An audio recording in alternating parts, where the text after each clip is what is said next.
Kweli Mungu hamtupi mja wake, hata kama huna pesa, gari, mali. Haijalishi mwanamme mwanamke, ila unachopata kiwe cha halali.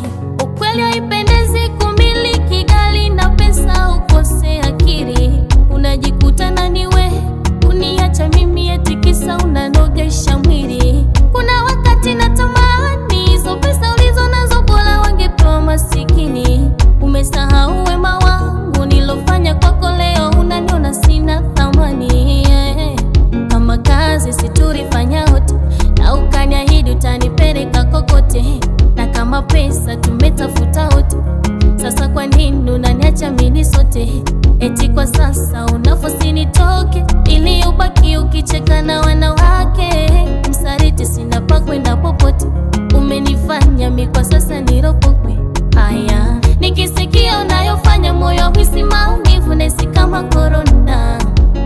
Hata nikienda kupima nitaambiwa nini kama sio presha na homa? Nyie ni watu wa mliziki, mnavyopewa ndani mnafanya tunakoma. Tena sitaki hata kukuona, yani hata kikuona moyo unahisi kuzima. Mapenzi yako mapenzi yako